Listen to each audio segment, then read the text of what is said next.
नमस्कार। बहस के सबसे बड़े शो हल्ला बोल में आपका स्वागत है। आपके साथ मैं हूं अंजना ओम कश्यप। नीट पर जबरदस्त सियासी तकरार है। सरकार और विपक्ष में आर पार की जंग है। शुक्रवार को संसद के दोनों सदनों में राष्ट्रपति के अभिभाषण पर लाए गए धन्यवाद प्रस्ताव पर चर्चा शुरू तो हुई, लेकिन लोकसभा में चर्चा के पहले ही विपक्ष ने नीट पेपर लीक पर ऐसा हंगामा किया कि कार्यवाही सोमवार तक के लिए स्थगित कर दी गई। सवाल है कि सोमवार को जब संसद की कार्यवाही दोबारा शुरू होगी तो नीट पर सकारात्मक चर्चा होगी या बवाल और हंगामा होगा। सवाल है कि क्या नीट परीक्षा को विपक्षी दलों ने अपना हथियार बना लिया है या वाकई उनका छात्रों के भविष्य से सरोकार है। सवाल सरकार से भी है कि क्या वो मेडिकल की परीक्षा दे रहे छात्रों के साथ पूरा न्याय करेगी या उनका सड़कों पर आक्रोश दिखता रहेगा। आज की बहस में हम सवाल पक्ष और विपक्ष दोनों से करेंगे, जानेंगे उनका जवाब। लेकिन पहले ये रिपोर्ट। दो फोर्सेज है, एक तरफ आप राष्ट्रपति अभिभाषण पर चर्चा नहीं करना चाहते,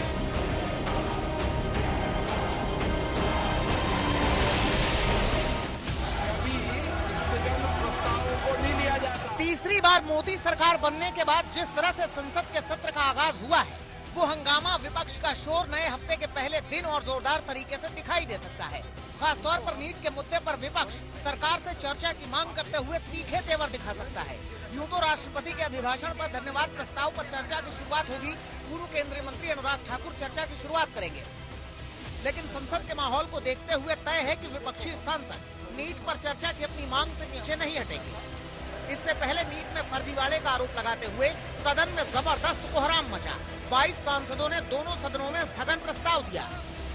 कार्रवाई शुरू हुई तो लोकसभा में राहुल गांधी ने स्पीकर से स्थगन प्रस्ताव स्वीकार करने की अपील की, तो स्पीकर ने उन्हें संसद की मर्यादा याद दिला दी।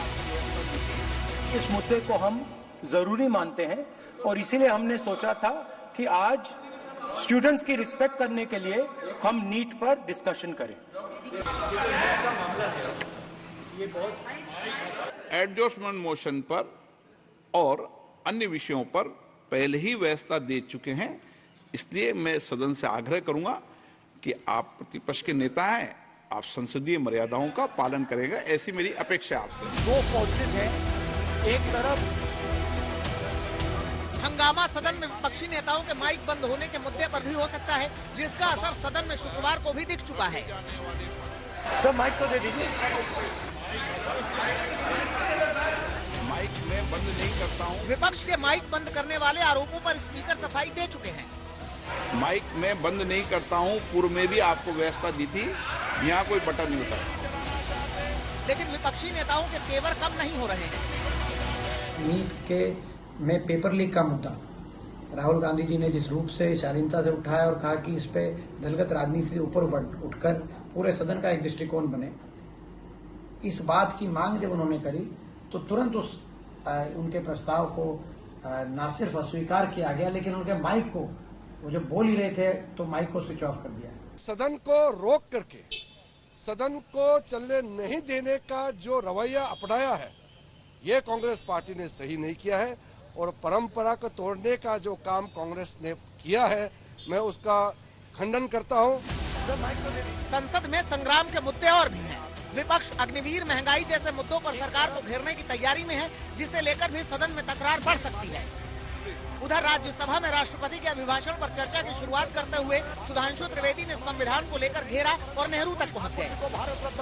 वाकई कैसे तुलना हो सकती है सर्वसम्मति से प्रधानमंत्री के कैंडिडेट बनने वाले मोदी जी और शून्य वोट पाकर प्रधानमंत्री के कैंडिडेट बनने वाले सरदार हमारे नेहरू जी।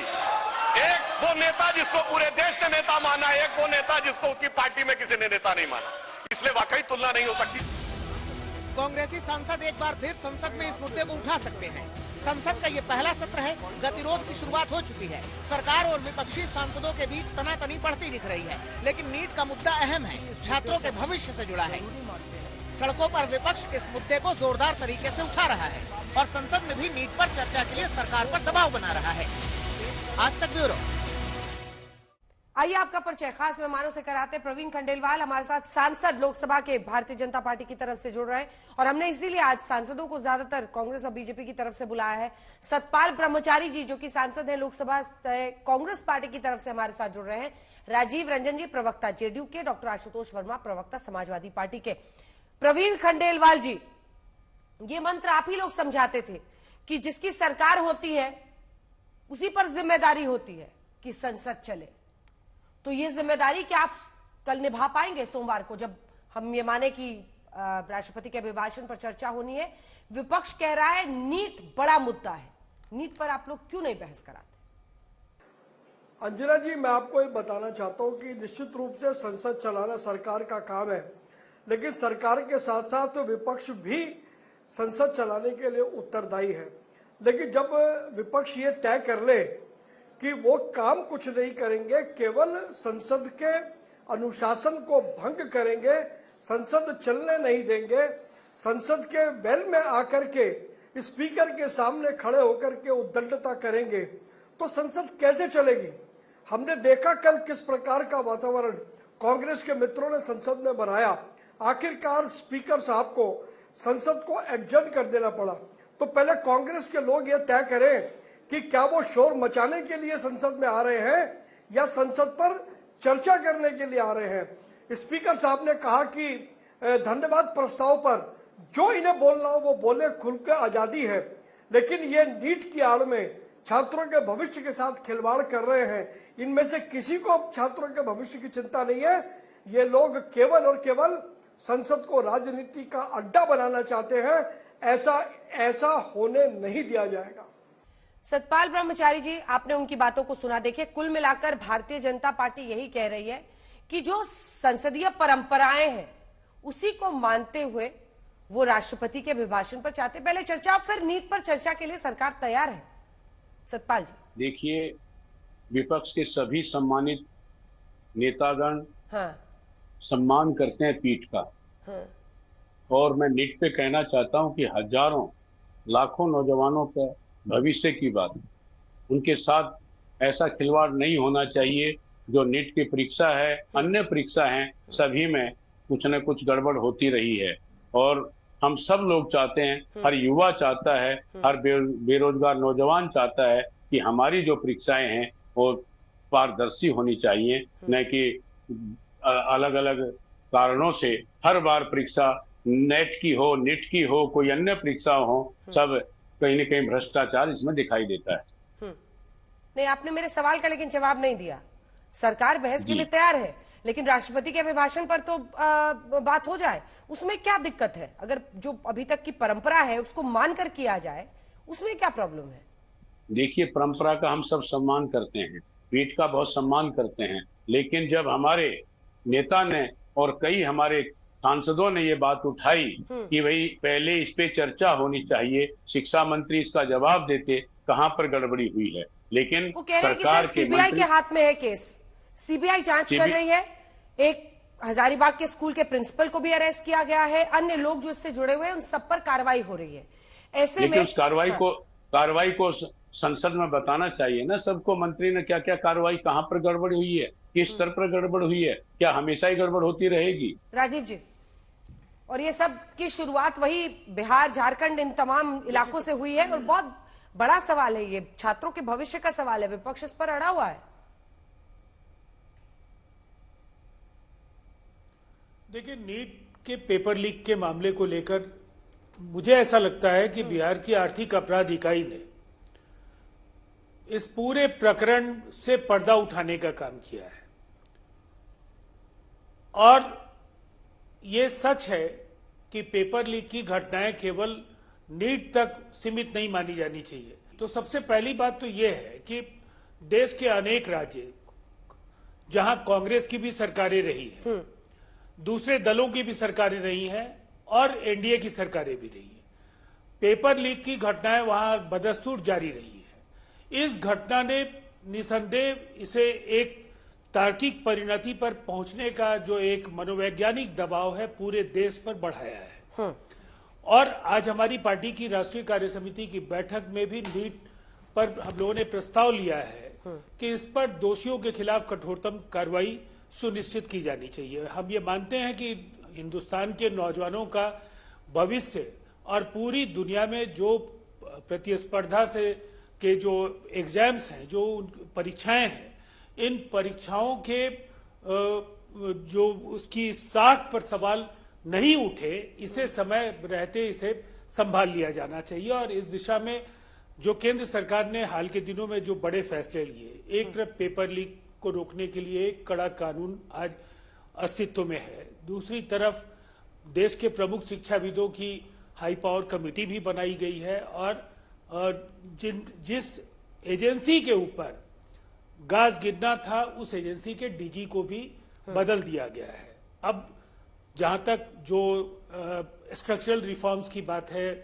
क्या क्या कुछ जो सांगठनिक ढांचा है उसको लेकर क्या क्या कुछ फैसले हो सकते हैं, बिल्कुल वो सब करना होगा। अनुशंसा है, दूसरी तरफ सुप्रीम कोर्ट में भी ये सब जुडिस है, वो सब करना होगा बिल्कुल। और क्योंकि पूरे सिस्टम में ही फ्लॉ है, पूरे सिस्टम में ही फ्लॉ है राजीव जी, क्योंकि ऐसे लूपहोल्स हैं। देखिए, आप क्रिमिनल तरीके से जांच करके कि फला प्रिंसिपल ने लीक किया, फला प्रिंसिपल ने लीक किया, लेकिन फला प्रिंसिपल लीक क्यों कर पाया, ये रोकने की जरूरत है, क्योंकि साल दर साल हम बच्चों के भविष्य को लेकर ऐसा खिलवाड़ नहीं कर सकते। लेकिन आशुतोष वर्मा जी, आपको पार्टी ने आज असाइन किया कि हल्ला बोल में आज आशुतोष वर्मा को आना है, बहस करना है।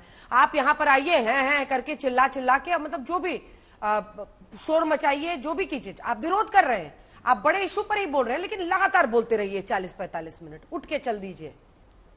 क्या ये स्वीकार्य होगा? क्या ये तरीका होना चाहिए? क्या देश सुनना नहीं चाहेगा कि आशुतोष वर्मा समाजवादी पार्टी की तरफ से किस अंदाज में इस मुद्दे को उठा रहे हैं? अंजना जी, वैसे ये हमारी परंपरा नहीं है, लेकिन आपने शुरुआत करी है संसदीय परंपराओं की, और मैं भारतीय जनता पार्टी के सांसद से सुन रहा था, तो क्या सरकार के ऊपर दायित्व नहीं इन परंपराओं का? इस देश में जैसे ही इन्होंने टोटल स्पीकर का चुनाव किया, उसके साथ ही इन्होंने परंपराओं को चेंज कर दिया, क्योंकि टोटल स्पीकर के लिए पहले भी कहा जाता था कि कहीं न कहीं टोटल स्पीकर वो होगा जो सबसे ज्यादा लंबे समय तक यहाँ पर रहा है। उसमें इन्होंने क्लॉज बता दिया कि नहीं, कॉन्जिक्यूटिव डेट होना चाहिए, कॉन्जिक्यूटिव टर्म होना चाहिए। चलिए कोई बात 2019 से लेके 2024 तक भारतीय जनता पार्टी ने पहली बार भारत के इतिहास में डिप्टी स्पीकर नहीं रखा। क्या वहां संसदीय परंपराएं इन्होंने ध्यान रखी? 17वीं लोकसभा में बार बार माइक बंद होना, क्या ये संसदीय परंपरा थी? लीडर ऑफ अपोजिशन के भाषण से उसके स्टेटमेंट को स्पंज करना, क्या ये संसदीय परंपरा थी? 146 चुने हुए एमपीओ को निलंबित कर देना, क्या ये संसदीय परंपरा थी? 35% से ज्यादा बिल ध्वनि पर से पारित कर देना, क्या ये संसदीय परंपरा थी? कौन सी परंपराओं की बात कर रहे हैं आप? आज देश में इस देश के बच्चों के भविष्य की बात है, और इस देश की भविष्य की बात सिर्फ इतनी कही गई थी कि हम सदन के माध्यम से उनको आह्वान करें, उनको विश्वास दिलाएं कि आपका भविष्य खतरे में नहीं है।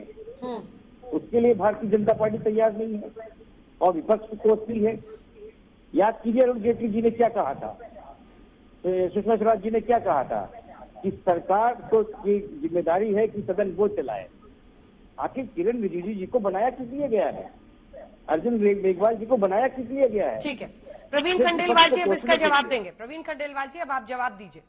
और यही मैंने प्रश्न भी शुरू में यही किया। कुल मिलाकर देखिए, सबका यही कहना है, आप ही लोग समझाते थे ना कि जो सरकार में है उसकी जिम्मेदारी है, तो ये जिम्मेदारी आपको निभानी होगी। और विपक्ष को ऐसा लगता है कि नीट के मुद्दे पर वो आपको घेर सकते हैं, इसलिए वो कर रहे हैं। ये थोथा चना बाजे घना वाली बात हो रही है। सबसे पहले ये सवाल उठता है कि संसदीय परंपराओं का पालन होगा या नहीं होगा। स्पीकर, ऐसा पहली बार हुआ कि पहले ही दिन कांग्रेस के लोग वेल में आ गए, और वेल में आकर के जिस प्रकार का बर्ताव उन्होंने स्पीकर के साथ किया, क्या वो शोभनीय था? आपको मुझे ऐसा लगता है इनकी कोई दिलचस्पी नीट की समस्या में नहीं थी, केवल अपने आप को मीडिया पर दिखाना और पॉलिटिकल माइलेज लेना इनका उद्देश्य था। इसीलिए इन्होंने इतना शोर शराबा मचाया जिसका कोई औचित्य नहीं था। पार्लियामेंट का इतना समय इन्होंने खराब किया। क्या इस बात के लिए लोगों ने इन्हें चुन के भेजा था? कहीं ना कहीं इनको यह समझना होगा कि पार्लियामेंट सदस्य के रूप में इन सबकी जिम्मेदारी है। और सरकार ने बार बार कहा, स्पीकर ने बार बार कहा कि आपको जो कहना है आप धन्यवाद प्रस्ताव पर चर्चा में कीजिए। अरे भाई, इनको मन की बात कहनी थी तो उस चर्चा में कह सकते थे, लेकिन चर्चा में भाग नहीं लेना था इनको। इनको तो पार्लियामेंट का माहौल खराब करना था। ये पार्लियामेंट चलने देना नहीं चाहते हैं। देश की जनता इसको देख रही है। सतपाल जी जवाब दीजिए इसका। सतपाल जी इसका जवाब दीजिए। सबके सामने है, आपका व्यवहार इमरजेंसी को ले आए। क्या ये उचित था? क्या ये उचित है कोई सीनियर हमारा लोकसभा सदस्य कोई बात कहे और उसको डांटा जाए? ये उचित है? कोई संविधान की बात करे, उसको कह देते कि बैठ जाइए। मैं सम्मानित पीठ से भी कहना चाहता हूं, आग्रह करना चाहता हूं प्रार्थना पूर्वक कि जो 4-4 बार 5-5 बार के एमपी हैं, मैं दीपेंद्र हुड्डा जी का आपको बताना चाहता हूं, उन्होंने कितने सम्मानित शब्दों से आग्रह किया था और उनको जो हमारी सम्मानित पीठ है, पीठ के द्वारा ऐसे कहा गया कि आप बैठ जाइए। क्या भारत में, स्वतंत्र भारत में क्या हम बात नहीं कर सकते? नीट की बात नहीं कर सकते जिससे लाखों युवा नौजवान संघर्ष कर रहे हैं, उनकी बात नहीं कह सकते? बात कहने का तरीका संसद ही तो है, कहां पर कहेंगे जाके? चाहे नेट हो चाहे नीट हो, कोई भी परीक्षा आज तक पारदर्शिता से ये नहीं करा पाए हैं। कोई बोले तो उस पे ये कहते हैं कि संसद को नहीं चलने देते। जवाब दीजिए इसका खंडेलवाल जी। नहीं अंजना जी, ये बुनियादी सवाल से बच रहे हैं। पहले ये इस बात का जवाब दें कि ऐसी कौन सी परंपरा है पिछले 75 सालों में जब राष्ट्रपति के अभिभाषण पर धन्यवाद प्रस्ताव को एडजर्न करने की मांग उठाई गई हो? कभी नहीं हुआ। कांग्रेस इतने साल सत्ता में रही, क्या कभी धन्यवाद प्रस्ताव एडजर्न हुआ? कभी नहीं हुआ। इस बात को ये अच्छी तरीके से जानते थे कि धन्यवाद प्रस्ताव पर चर्चा होगी। जब पीठासीन अधिकारी ये कह रहे हैं, स्पीकर ये कह रहे हैं कि आपको जो कहना है आप धन्यवाद प्रस्ताव में भाग लीजिए और कहिए, तब इन्हें क्या समस्या थी? मैं इसलिए इनको नीट की समस्या से कोई लेना देना नहीं है, उनको छात्रों के भविष्य से कोई लेना देना नहीं है। ये केवल अपनी राजनीति करना चाहते हैं और पार्लियामेंट को उसका ये माध्यम बना रहे हैं। ये बहुत ही खराब बात है। इसका जवाब दीजिए। तो मान्यवर इसकी बात कहां पर की जाएगी? अगर लोकसभा में नहीं करेंगे तो कहां पर करेंगे बात? लेकिन क्या वो धन्यवाद प्रस्ताव पर चर्चा के बाद नहीं हो सकता? ये नहीं समझ में आ रहा ना सतपाल जी, ये कन्विंस कीजिए ना। देखिए, विपक्ष जब बात कह रहा है आप नीट का जवाब दें, आपके मंत्रियों को जवाब देना चाहिए था, वे बताना चाहिए था कहां का गड़बड़ हुई है। मानने को तो तैयार हो कि गड़बड़ हुई है। अजय जी इनसे पूछिए कि ये पार्लियामेंट के वैध में क्यों आए? क्या अच्छा प्रवीण जी, वाह प्रवीण जी। वैसे तो आप अभी नए सांसद बने हैं, लेकिन वेल में आने की परंपरा इस देश में, पार्लियामेंट में हमने क्या क्या नहीं देखा इसी वेल में होते हुए। बीजेपी के सांसद वेल में नहीं आते थे, अब आप सत्ता पक्ष में है तो आप उनको ज्ञान देंगे। यही तो होता रहता है, फुटबॉल बना देते हैं। बाकी आदमी सुबह से रात तक खटता है, तब जाकर उसको तनख्वाह मिलता है। आप लोग नए सांसद सब चुनकर आए हैं, आप लोग ऐसे हो हंगामा करेंगे, उसके बाद अपने अपने क्षेत्रों में चले जाएंगे। तो प्रवीण जी, एक तरीका तो ये भी हो सकता है ना कि बड़ा मुद्दा है, आखिर एनटीए क्यों बार बार ऐसे फेल हो रहा है, क्यों नीट की परीक्षाएं, पेपर्स इस तरह से लीक हो रही हैं, उस पर चर्चा के लिए अगर आप पहले से सहमति बना ले तो बेटर नहीं रहेगा? देखिए, जब सम्मानित सांसदों ने कुछ बोलने की कोशिश की तो उनको बीच में रोक दिया गया। रोकने का तरीका भी जो होना चाहिए था वो नहीं था। हमारे में दीपेंद्र हुड्डा जी का आपको उदाहरण देना चाहता हूँ, 5 बार के एमपी हैं वो। दीपेंद्र हुड्डा जी 5 बार के एमपी हैं, 4 बार लोकसभा में, 1 बार राज्यसभा में। जब उन्होंने कोशिश की तो उनको किस तरह से हमारे माननीय पीठ ने किस तरह से उनको जवाब दिया और किस तरह से रोका। और रोकने का तरीका, हम सम्मान करते हैं सम्मान पीठ का, लेकिन रोकने का तरीका ठीक होना चाहिए था। क्या संविधान की बात नहीं कर सकते? नहीं, इससे मेरे सवाल का जवाब कैसे मिलता है सतपाल जी? मैं पुनः आपसे पूछ रही हूँ माननीय सांसद जी। देखिए, देश की संसद है वो, कोई अखाड़ा थोड़ी। अखाड़ा किसी ने नहीं बनाया। इनसे पूछ लिए मान्यवरों से, क्या इनका मंत्री जवाब नहीं दे सकता था? बताना चाहिए था देश में गलती। आखिर प्रवीण जी, किसी भी मुद्दे पर, इस सरकार पर यह आरोप लगता है, किसी भी मुद्दे पर आप लोग पहले कोशिश करते हैं कि उसको कालीन के नीचे छिपा दिया जाए, इधर उधर की बात होती है। जब दबाव ज्यादा बनता है तो आखिरकार उस इश्यू को एड्रेस करना ही पड़ता है। अब ऐसे में नीट पर वो कह रहे हैं, पहले से जब बार बार पूछ रहे थे आपके मंत्रियों ने क्यों नहीं जवाब दिया? मुझे एक ही बात कहनी है, सतपाल जी देश को यह जवाब दें कि क्या स्पीकर ने ये नहीं कहा था पार्लियामेंट में कि आपको जो बात कहनी है, जितनी देर कहनी है, धन्यवाद प्रस्ताव पर आप पूरी बात कहिए। तो क्या स्पीकर ने अगर ये बात कहा था तो ये सब बातें, जो बातें यहाँ बैठ के कर रहे हैं, ये सारी बातें करते ना धन्यवाद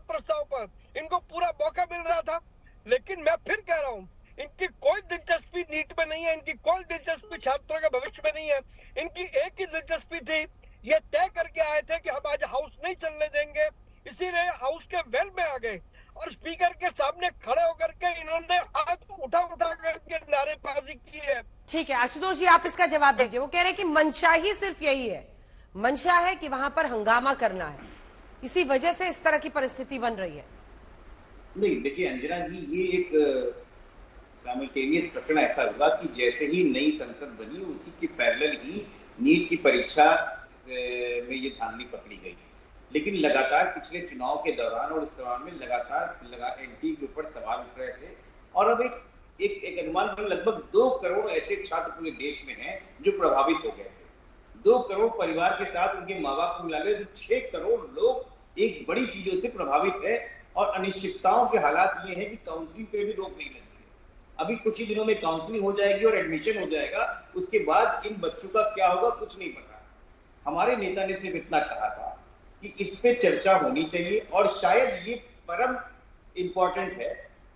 आपको ये डिसाइड करना है कि राष्ट्रपति के धन्यवाद प्रस्ताव ज्यादा जरूरी है कि देश के 2 करोड़ युवा और 6 करोड़ यहाँ पे जो लोग हैं उनको मन में शांति रखना कि हमारे बच्चों का भविष्य सुरक्षित है। मुझे लगता है कि संसद की पहला नियम ये है कि उनको कम से कम विश्वास में लिया जाए जो हमको चुन को यहाँ पे लाए हैं, ना केवल कि राष्ट्रपति का प्रस्ताव इतना जरूरी है कि उनको छोड़ दिया जाए। इस पर आपका जवाब है? कह रहे हैं धन्यवाद प्रस्ताव जरूरी या फिर छात्रों के साथ जो हुआ वो? नहीं, मैं समझता हूं ये सवाल जो उन्होंने खड़ा किया ये बिल्कुल ही प्रासंगिक ही नहीं है। सबसे पहली बात है कि ऐसी बातें ये कहते कैसे हैं। आपके लिए सवाल महत्वपूर्ण है, हमारे लिए भी नीट बेहद महत्वपूर्ण सवाल है, देश की युवा पीढ़ी के भविष्य का सवाल है। लेकिन परंपराओं के साथ ऐसे सवालों का संतुलन हम क्यों नहीं साध सकते हैं? अगर बीजेपी के स्पोक्स पर्सन जो मेंबर ऑफ पार्लियामेंट भी है उन्होंने भी कहा कि ये बात स्पीकर ने कहा कि आप धन्यवाद प्रस्ताव के दौरान आप जो कुछ भी कहना चाहते हैं कह सकते हैं, तो फिर किसी टकराव की जरूरत नहीं थी। इसका समाधान उस तरीके से भी हो सकता था। अगर ये इतना बड़ा मसला है और इसका तार्किक समाधान आप चाहते हैं, इसके साथ साथ देश के अनेक सवाल जिनका समाधान ढूंढने के लिए आपको जनता ने चुनकर भेजा है, अगर पहले की तरह इसी तरह से सत्रों का अगर बेजा इस्तेमाल हुआ, केवल टकराव की वजह से ये सब हंगामे की भेंट चढ़ जाएंगे अगर ये सारे महत्वपूर्ण सत्र, तो निसंदेह जनता को निराशा होगी, इसलिए कि बड़े फैसले नहीं हो पाएंगे। हो सकता है नीट को लेकर के आपके कई महत्वपूर्ण सुझाव साथ साथ आते चले जाएं, लेकिन अगर ये टकराव जारी रहा तो इसका कोई लाभ नहीं होना है। लेकिन मैं एक बात जरूर मानता हूं कि नौजवानों का भविष्य जुड़ा है, छात्रों के मन में अनिश्चितता की स्थिति है, तो इस पर एक तार्किक परिणति पर केंद्र सरकार को इस पूरे प्रकरण को पहुंचाना चाहिए और जल्द से जल्द जो कुछ भी इसका सर्वसम्मत समाधान है, कई फैसले हुए इन सबको जोड़कर लोगों को भरोसे में लिया जा सके, ऐसा करना चाहिए। आशुतोष जी अब इसका जवाब दीजिए। वो कह रहे हैं कि देखिए तभी होगा ना जब सार्थक तरीके से बहस होगी। हम लोगों ने क्यों इंश्योर किया कि अगर हम लोग बहस करते हैं हल्ला बोल में 6 बजे तो हर कोई अपनी अपनी बारी में बोले। समझ में तो आता है कि आशुतोष वर्मा क्या कह रहे हैं और माननीय सांसद सतपाल जी क्या कह रहे हैं। अब यही अगर आप नहीं होने देंगे, अब जब स्पीकर ये खुद ही कमिट कर रहे हैं कि जिसको बोलना है वो उसमें बोलते हुए नीट पर बोल सकता है, फिर क्या दिक्कत है? क्यों नहीं संसदीय मर्यादा, परंपरा और साथ में नीट पर चर्चा हो? अंजना जी, ये तो उल्टा चोर कोतवाल को डांटे वाली बात हो गई है। अभी मैंने आपको संसदीय परंपराएं और भारतीय जनता पार्टी और एनडीए द्वारा संसदीय परंपराओं को जो पालन किया वो मैंने अभी उल्लेखित किया है। और पिछली लोकसभा में ये कई बार ऐसा हुआ है कि हम लोगों को निलंबित कर दिया गया है, माइक बंद कर दिए गए हैं। हम तो सिर्फ इतना कह रहे हैं, क्या आपके दिमाग में राष्ट्रपति के अभिभाषण के भाषण को धन्यवाद प्रस्ताव इन 2 करोड़ छात्रों के जीवन में और मन में 2 सेकंड के लिए शांति लाने से ज्यादा महत्वपूर्ण है? अगर है तो ठीक है, आप भाषण पे धन्यवाद प्रस्ताव लाते रहिए, इन छात्रों को छोड़ दीजिए, कह दीजिए हमने वोट ले लिया आपका, अब कोई मतलब नहीं है। परीक्षाओं पे चर्चा होगी लेकिन परीक्षाओं लीक पे चर्चा नहीं होगी। आपका भविष्य बर्बाद हो जाए, हम सांसद बन गए हैं, हमारा काम हो गया है, हमारी सरकार बन गई है, अब आपको 5 साल बाद याद करेंगे। क्या इस तरीके से देश में रखेंगे? क्या इनके मन में कुछ भी नहीं है? मुझे बड़ा हास्यास्पद लगता है कि वरिष्ठ लोग बैठे हुए हैं। हम उन परंपराओं को निभाने को तैयार हैं जिसमें हमारे कई छात्र आत्महत्या कर रहे हैं, कई छात्र अवसाद में जा रहे हैं। हम उन परंपराओं को मानने को तैयार नहीं है जिसमें हम नया देश, नए युवाओं का देश बनाने जा रहे हैं। गजब परंपरा आपने बना रखी है, ये कौन सा सवाल है? मुझे लगता है ये बिल्कुल दोषपूर्ण है और बार बार की भांति भारतीय जनता पार्टी नीट पे चर्चा नहीं चाहती है, क्योंकि नीट में उसके मुंह पे कालिक होती है और वो जानते हैं कि उसके लोग ही उसमें बुरी तरीके से इन्वॉल्व है। इसका जवाब दीजिए जल्दी से आप। प्रवीण जी को दिखाइए एक बार। प्रवीण जी, वो कह रहे हैं कि आप लोग चाहते ही नहीं जांच हो, वो सीधा आरोप लगा रहे हैं कि बीजेपी के नेता इसमें इन्वॉल्व है, इसीलिए नहीं हो रहा है।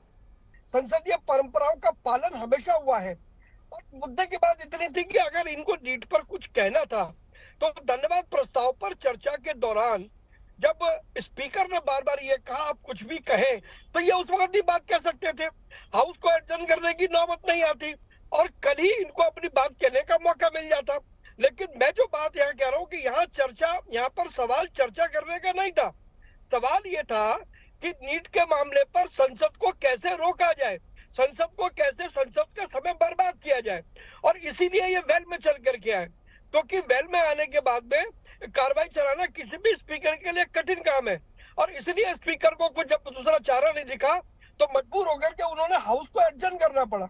ये कभी भी अपनी गलती नहीं मानेंगे क्योंकि इनकी कोई दिलचस्पी छात्रों के भविष्य को लेकर के नहीं है। अब ये बातों को घुमा फिरा रहे हैं।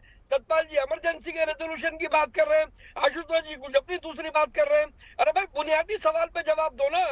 आपको बोलना था तो क्या धन्यवाद प्रस्ताव पर आप नहीं बोल सकते थे? आप बिल्कुल बोल सकते थे, लेकिन आपको बोलना नहीं था, इसलिए आपने ये बहाना बनाया और आपने संसद का समय बर्बाद किया। जवाब दीजिए इसका आशुतोष जी, फिर मैं आ रही हूँ सतपाल। अंजना जी शायद इनको यही पता होता कि अगर डिप्टी स्पीकर को बना लेते, डिप्टी स्पीकर परंपरागत और आपकी संसदीय परंपराओं के थ्रू, विपक्ष के थ्रू आता है, वो दोनों लोग बैठ के कैसे सदन चलाया जाता है वो चला लेते। लेकिन एकाधिकार चाहिए, पूरा सर्वोच्च अधिकार चाहिए, ना पिछली लोकसभा में बनाया ना इस लोकसभा में बनाया। तो संसदीय परंपराओं का निर्माण भारतीय जनता पार्टी ने कब माना है? मैं तो बड़ा आश्चर्य। अच्छा मुझे एक बात बताइए आशुतोष जी, अगर हंगामा होगा उससे बच्चों का जो पूरा कॉज है उसको नुकसान होगा या फायदा होगा? एक सिंपल सवाल। बिल्कुल नुकसान होगा, बिल्कुल नुकसान होगा, बिल्कुल नुकसान होगा। सतपाल जी, सांसद जी। विपक्ष के नेता माननीय राहुल गांधी जी बोलने के लिए खड़े हो तो माइक बंद कर दिए। क्या ये संसदीय परंपरा है? उनको बोलने तो देते, उनका माइक बंद कर दिया जाता है। गलत कह रहे हैं। स्पीकर साहब ने इस बात को कहा कि उनके पास कोई तरीके का बटन नहीं है जिससे वो किसी का माइक बंद कर दे। सतपाल जी बिना मतलब की बात कर, जिस बात का स्पष्टीकरण ये पूरे संसद ने देखा है मान्यवर, दे दिया। ये कोई टेक्नोलॉजी ऐसी नहीं है कि स्पीकर जब चाहेंगे जिसका मैं माइक बंद कर देंगे। इसलिए कृपा करके इस बात को ना कहें। स्पीकर ने इस बात को बहुत स्पष्ट तरीके से कह दिया। पता कर लीजिए, आप पता कर लीजिए, वहाँ बिल्कुल माइक बंद कर दिया गया हमारे नेता का। सतपाल जी डिबेट का मुख्य मुद्दा ये है कि नीट के ऊपर चर्चा हुई कि नहीं हुई। अरे नीट के ऊपर सब आप दो जवानों की भावनाओं को समझो। क्योंकि आपके पास जवाब नहीं है, इसलिए आप घुमा फिरा करके दूसरे विषय पर बात ले आते हैं। आप हमेशा नकल करवाते रहे और उसको सीबीआई को दे दिया, ईडी को दे दिया। आप संसद में बताएं उसको कहाँ पे गड़बड़ी हुई है। चर्चा नहीं करना चाहती थी, इसलिए उन्होंने सदन का समय खराब किया। आपने सदन का समय बर्बाद किया है।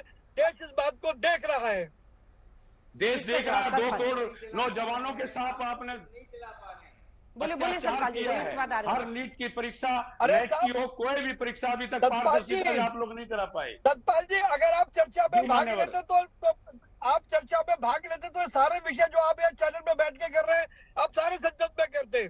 लेकिन आपकी दिलचस्पी थी नहीं चर्चा कराने में, आपकी दिलचस्पी तो केवल संसद का समय खराब कराने में थी। आप सुनना नहीं चाहते थे। खराब किया है। हमारे माननीय सांसदों ने बोलने की कोशिश की, आपने बोलने नहीं दिया गया। मैंने आपसे एक प्रश्न किया था माननीय सांसद जी, सतपाल जी, मैं कह रही थी कि अगर हंगामा होता है तो इससे बच्चों को फायदा होगा या नुकसान होगा? आप इस पर ले आए कि राहुल जी का माइक बंद कर दिया था। सवाल बच्चों का अगर है तो अगर हंगामा होता है तो इससे बच्चों को फायदा होगा या नुकसान होगा? तो हम बच्चों की बात कर रहे थे, हमारे नेता बच्चों की बात कर रहे थे। 2 करोड़ नौजवानों के साथ धोखा हुआ है। सत्ताधारी पक्ष का यह कहना है कि लगातार पिछले 10 सालों में मोदी विरोध में विपक्ष ने यह सुनिश्चित किया कि देश की संसद नहीं चल पाए। ऐसे में जो उनको महत्वपूर्ण बिल लाने थे, वो जो पूरी संसदीय तरीका है, जो परंपरा है कि उसको स्टैंडिंग कमेटी में जाती है बिल्स, उस पर डिस्कशन, वो सब कुछ नहीं हो पाया। इससे किसका फायदा, किसका नुकसान हो रहा है? देश का नुकसान नहीं हो रहा है। उनका यह आरोप है कि साजिशन मोदी विरोध में विपक्ष देश की संसद में सकारात्मक काम नहीं होने दे रहा है। इस आरोप पर आपका लेकिन इनको भी चाहिए कि अच्छे तरीके से संसद चले, लेकिन जवाब तो देना चाहिए ना। जब कोई विपक्ष के नेता बोल रहे हैं, आप ही बता दीजिए, क्या माइक बंद कर देना चाहिए था? सुनना तो चाहिए था। विपक्ष की आवाज को दबाने की कोशिश की जाती है। अंजना जी, ठीक है, अभी उनको जवाब पूरा करने दीजिए। रुके प्रवीण जी, सतपाल जी, यहां तक आपकी बात बिल्कुल समझ में आ रही है, लेकिन क्या विपक्ष लगातार, मतलब आप देखिए ना, हम लोग, मुझे तो याद है कि पिछले सेशन में, मतलब जब मोदी 2.0 आपने पहले देखा होगा 150 सांसदों को अविश्वास प्रस्ताव पर लेकर हमने बड़ी अच्छी चर्चा देखी, जब सभी पार्टियों के सांसद बोल रहे थे और इतना अच्छा बोल रहे थे। पूरा देश गदगद था कि देखिए भाई, हमने अपने सांसदों को चुनकर भेजा है, देश की संसद में इतने गंभीर मुद्दों पर वो अच्छे से बोल रहे हैं, और लाइव हर जगह टीवी पर हर जगह चल रहा था। देखिए, विपक्ष ने हमेशा पीठ का सम्मान किया है, संसद का सम्मान किया है जी। पक्ष को भी देखना चाहिए, उनके मंत्रियों को जवाब देना चाहिए था, इसमें क्या कार्रवाई हुई है? क्या सीबीआई को देके कार्रवाई पूरी हो जाएगी? 2 करोड़ बच्चों का भविष्य है। तो क्या सुझाव है? 3 सुझाव आप दीजिए। आप सांसद हैं, देश सुन रहा है, 3 सुझाव आप दीजिए लाइव टीवी पर, क्या करना चाहिए? मेरा ये कहना है, जिनके साथ खिलवाड़ हुआ है, जिन्होंने खिलवाड़ किया, उनको सजा मिलनी चाहिए, परीक्षा दोबारा होनी चाहिए। तो ये बात आप सांसद महोदय पार्लियामेंट में कहेंगे, कितना अच्छा लगेगा, क्योंकि वो तो बार बार कह रहे हैं कि हमने सीबीआई को जांच के लिए दे दिया है, अब सीबीआई उनको सजा देगी। सीबीआई की जांच से नहीं, आप देखिए जो नौजवान, जो हमारे साथी, हमारे विद्यार्थी रोड पे सड़क तक वो आंदोलन कर रहे हैं, उनको पुलिस पीटती है, आपने सामने देखा होगा, उनकी आवाज दबाई जाती है। प्रवीण खंडेलवाल जी, अब आप जवाब दीजिए इसका, उसके बाद मैं बाकी दोनों मेहमानों के पास जाऊंगी। देखिए, नीट का एग्जाम हो, कोई एग्जाम हो, एनटीए हो, कोई दूसरी एजेंसी हो, नेशनल टेस्टिंग एजेंसी हो, कोई दूसरी एजेंसी हो, जिम्मेदारी आपकी है कि एग्जाम सफल तरीके से हो, और बच्चों को फला प्रिंसिपल ने लीक कर दिया, फला हजारीबाग के स्कूल ने, पटना के स्कूल ने, ये व्यवस्था आपको बदलनी होगी।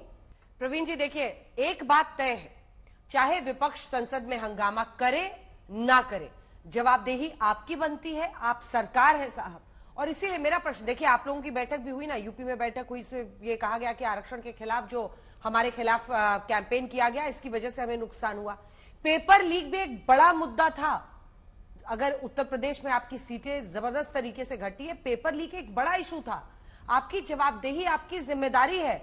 ऐसे में क्या देश की संसद सबसे बड़ी सभा नहीं है जिसके जरिए आप देश को बता सके कि आपकी सरकार पेपर लीक रोकने के लिए क्या करने वाली है? फिर इसमें तो आपको खुद उस मौके का फायदा उठाना चाहिए। अंजना जी, मैं इस बात से पूरी तरीके से सहमत हूं कि छात्रों का भविष्य निश्चित रूप से महत्वपूर्ण है, और अगर ऐसा ना होता तो केंद्र सरकार ने तुरंत नकल रोकने का वो बिल नहीं लेकर उसका कानून ना बनाया होता। लेकिन एक बात हमको समझनी पड़ेगी कि संसद क्या है और संसद से बाहर क्या है। जब हम संसद की बात करते हैं तो संसद की जो परंपराएं हैं, संसद के जो एस्टेब्लिशमेंट है, उसका सम्मान हमें करना पड़ेगा। और मैं बार बार इस बात को कह रहा हूं, चर्चा से कोई नहीं भाग रहा था। हमारे मंत्री किरण रिजिजू जी ने कहा कि सरकार हर बात का जवाब देने के लिए तैयार है, किंतु चर्चा उसी स्तर से होनी चाहिए ना।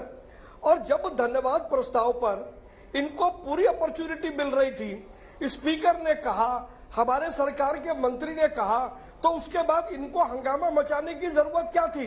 लेकिन मैं आपसे फिर कह रहा हूं, ये एक प्लान्ड स्ट्रेटेजी थी, इनको चर्चा करनी नहीं थी, इनको संसद को स्थगित करवाना था, इसीलिए इन्होंने हंगामा किया। ये मेरा चार्ज है कांग्रेस सरकार के, कांग्रेस के लोगों के ऊपर कि उन्होंने जानबूझ करके इस प्रकार का माहौल बनाया। आप स्पीकर के आगे आकर के खड़े हो जाएंगे, नारे लगाएंगे, हाथ ऊंचे करेंगे, तो हाउस ऐसे कौन चला पाएगा? और इसीलिए मजबूर होकर के स्पीकर को हाउस को एडजर्न करना पड़ा। सरकार चर्चा के लिए तैयार है, सरकार चर्चा के बारे में बात करना चाहती है, लेकिन उसका माहौल तो इनको देना पड़ेगा। इनकी जिम्मेदारी है कि हॉल में कि पार्लियामेंट में उस तरीके का माहौल बनाया जाए कि सरकार तुरंत इनकी बात का जवाब दे। और धन्यवाद प्रस्ताव से दूसरी बढ़िया अपॉर्चुनिटी इनके पास में हो नहीं सकती थी, इन्होंने उस अपॉर्चुनिटी को गंवा दिया। लेकिन मैं अभी भी कहता हूं, अगर ये वास्तव में छात्रों के भविष्य को लेकर के गंभीर है तो सोमवार से ये धन्यवाद प्रस्ताव की चर्चा में भाग लें और जो तर्क इनके पास में वो सारी बातें सिलसिलेवार कहें। देश तय कर लेगा कि किसको छात्रों के भविष्य की चिंता है और किसको भविष्य की चिंता नहीं है। अब सांसद जी इसका जवाब दीजिए आप सतपाल जी। सोमवार को इम्तिहान होगा देश के सामने, बच्चों से जुड़े मुद्दे पर आप लोग सब बोलिए, बारी बारी से बोलिए, अच्छे से बोलिए और क्या चाहते हैं सरकार, क्या कदम उठा सकती है उस पर फोकस होना। अंजना बहन जी, इनसे इतना पता कर लें कि आप सुनना चाहते हैं कि नहीं सुनना चाहते सदन में। सुनिएगा, आप माइक तक बंद करवा देते हैं, आप सुनने की हिम्मत नहीं है सरकार के पास। वही मैं पूछ रहा हूँ भाई साहब से, आदरणीय भाई साहब से, आप सुनना नहीं चाहते, आपके मंत्रियों को जवाब देना चाहिए था, सरकार को गलती माननी चाहिए थी। ये बार बार क्यों हो रहा देश में? ये आपने कोई भी परीक्षा हो किसी भी तरह की, हर किसी प्रदेश में हो जहां आपकी सरकारें हैं, वहां पर हर जगह परीक्षाओं में गड़बड़ होती है। क्या कारण है? कानून कहते हमने कानून बना दिया, वो कानून किस काम आएगा? अब 2 करोड़ बच्चे क्या दोबारा परीक्षा देंगे या उसी में बैठेंगे? आपको सोचना चाहिए उनके भविष्य के लिए, आगे कोई ऐसी कार्रवाई करनी चाहिए थी। क्या कार्रवाई की आपने? सीबीआई को दे दिया, 1 साल 2 साल लग जाएगा। बोलने से कुछ नहीं होगा। आप चाहते ही नहीं कि नीट के ऊपर चर्चा हो, आपके पास कोई तर्क नहीं है। फिर मैं पुनः कह रहा हूं, जब आप हमारे नेता का माइक ही बंद कर दोगे तो सुनेगा कौन? जब आप हमारे माइक बंद कर दोगे, हमारे नेता का माइक बंद कर दोगे, कौन सुनेगा? सुनने की हिम्मत रखनी चाहिए थी आप लोगों को। धन्यवाद। अंजना जी, मुझे लगता है इनका डिबेट में कोई इंटरेस्ट नहीं है, ये एक ही चीज को लेने के लिए घूम रहे हैं और खाली इनकी बात। वो ये कह रहे हैं ना कि उनके नेता नीट पर बोल रहे थे, उनका माइक बंद कर दिया गया। सांसद जी, मिस्टर खंडेलवाल, उनका एक ही सबमिशन है। बंद नहीं किया स्पीकर साहब ने। नहीं अंजना जी, आप लोकसभा की कार्रवाई उठा करके देख ले। स्पीकर साहब ने चेयर से ये कहा कि उनके पास कोई इस तरीके का यंत्र नहीं जिससे वो किसी का माइक बंद कर सके। इनको बात ही नहीं करनी थी, तो अगर ये माइक को खोलेंगे ही नहीं तो चर्चा कहां से होगी? आप संसद में थे जब हमारे नेता दीपेंद्र हुड्डा जी अपनी बात कह रहे थे, आपने सुनी होगी सारी बात, संविधान के बारे में, परीक्षा के बारे में, नीट के बारे में। अरे पहले सतपाल जी, पहले यह तय करो आपको चर्चा में भाग लेना है या नहीं लेना। चर्चा में जब आप सुनेंगे तो चर्चा में भी भाग लेंगे, और सुनने की हिम्मत रखनी चाहिए। तो सतपाल जी, अगर आप वास्तव में गंभीर है छात्रों के भविष्य के प्रति, तो सोमवार से संसद चलाइए और संसद में अपनी बात मजबूती से रखिए। जब तक सरकार के माननीय मंत्री जी जवाब नहीं देंगे, जवाब देना पड़ेगा आपको, उसमें संसद में जवाब दीजिए, आप हिम्मत रखिए। जब आप जवाब नहीं देंगे तो जब क्या धन्यवाद प्रस्ताव पर रिप्लाई आएंगे तब देंगे ना। धन्यवाद पे जब आएंगे, जब खिलवाड़, वो छात्र आंदोलन कर रहे हैं, उनकी सुनिए, पुलिस से पिटवा रहे हैं, बंद करवा रहे हैं, कम से कम उनको देखिए। जो आदमी 2-2 साल 1-1 साल से परीक्षा की तैयारी करता है, ये केवल पॉलिटिकल माइलेज लेना चाहते हैं। सरकार का इंटरेस्ट नहीं है। छात्रों के भविष्य से इनको कोई सरोकार नहीं है। देखिए मान्यवर, एक प्रिंसिपल को गिरफ्तार करके, 2 कर्मचारियों को गिरफ्तार करके ऐसे नीट की परीक्षा नहीं हो सकती। आपको कड़े कानून बनाना, जब कहते हो कानून बनाना है तो उसका प्रयोग होना चाहिए था। आपको परीक्षाएं किसी अच्छी एजेंसी से करानी चाहिए थी।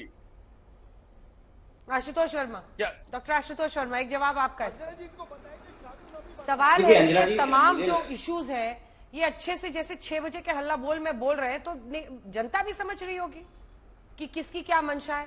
ऐसे संसद में बोलिए ना। अंजना जी, देखिए बड़ी अजीब सी बात है कि जब भारतीय जनता पार्टी विपक्ष में रहती है तो आरोप सत्ता पक्ष में लगाती है कि सदन को चलाना आपकी जिम्मेदारी है। आज वो सत्ता पक्ष में है तब वो विपक्ष में आरोप लगा रहे हैं कि सदन को चलाना आपकी जिम्मेदारी है। तो कहीं ना कहीं अपनी जिम्मेदारी से भागना भारतीय जनता पार्टी का पुराना तरीका है, और भगवान न करे, ईश्वर न करे। आशुतोष जी, आप चाहते हैं इस पर बहस हो संसद में? आप चाहते हैं बहस हो? मैं बिल्कुल चाह रहा हूँ। भगवान क्या तरीका हो सकता है? मैं जनता के बिहाफ पर आपसे सवाल पूछ रही हूँ। बड़ी विपदा आ जाए, मैं जनता के बिहाफ पर आप चारों से यही सवाल अब पूछूंगी। बस जनता के बिहाफ पर आपसे पूछ रही हूँ डॉक्टर आशुतोष शर्मा कि आप भी चाहते हैं कि इस पर बहस हो देश की संसद में, तो क्या तरीका हो सकता है? होनी चाहिए, तरीका ये होनी चाहिए, सबसे पहले इस देश में करोड़ों छात्रों के अंदर ये आत्मविश्वास, आत्मबल होना चाहिए कि उनका भविष्य खतरे में नहीं है। अंजना जी, हर जगह से खबर आ रही है, बच्चे डिप्रेशन में जा रहे हैं, सुसाइड कर रहे हैं, कौन सोचेगा उनके बारे में? राजीव जी देखिए, अनावश्यक टकराव से मैं नहीं समझता हूं कि इस मुद्दे का कोई समाधान वो ढूंढने की कोशिश कर रहे हैं। छात्रों के हित के लिए अगर इतनी संजीदगी इनके अंदर होती तो धन्यवाद प्रस्ताव पर बोलते हुए भी ये नीट के लिए सवाल खड़े कर सकते थे, और मुझे लगता है ये अवसर उन्होंने गंवाया है। इस मैंडेट से निसंदेह जो इंडिया ब्लॉक के पॉलिटिकल पार्टीज हैं उनको अगर ज्यादा नंबर मिले हैं तो साथ साथ जिम्मेदारियां भी बढ़ी है। इसके लिए केवल ट्रेजरी बेंच जवाबदेह नहीं हुआ कि संसद की कार्यवाही चले, इन्हें भी समन्वय और सहयोग के साथ आगे आना होगा, और नहीं तो इसका मतलब बिल्कुल साफ है, आप किसी न किसी तरीके से संसद की कार्यवाही में खलल डालेंगे और सरकार पर झूठे आरोप मढ़ करके अपनी जिम्मेदारियों की इतिश्री कर लेंगे। इससे लोगों का भरोसा आप नहीं जीत पाएंगे, और ये एक बड़ी चुनौती है आपके सामने। लगातार आपके व्यवहार से अब लोगों को निराशा होने लगी है। जब अवसर मिले तो लोगों ने आपको चुनकर भेजा है, उनके भले के लिए आपको ईमानदार कोशिश करनी। ठीक है, सतपाल जी, क्या तरीका हो सकता है? कैसे हम लोग सोच सकते हैं कि हम जो ये तस्वीरें दिखा रहे हैं देश की संसद में एक अच्छी बहस हो, उस पर हंगामा ना के साथ ये खिलवाड़ हुआ है, उनकी बात सुननी चाहिए थी, मेरा ये मानना है। कैसे होगा? तरीका बताइए माननीय सांसद जी, मैं आपसे तरीका पूछ रही हूँ। हमारे नेताओं की बात सुननी चाहिए। इसी के साथ इस बहस में आप सभी का बहुत बहुत धन्यवाद हमारे साथ जुड़ने के लिए। अब देखना रहेगा, देखेगा देश, देखेंगे लोग कि उनके चुने हुए सांसद कल हंगामा करते हैं या एक सार्थक बहस। देखते रहिए आज तक।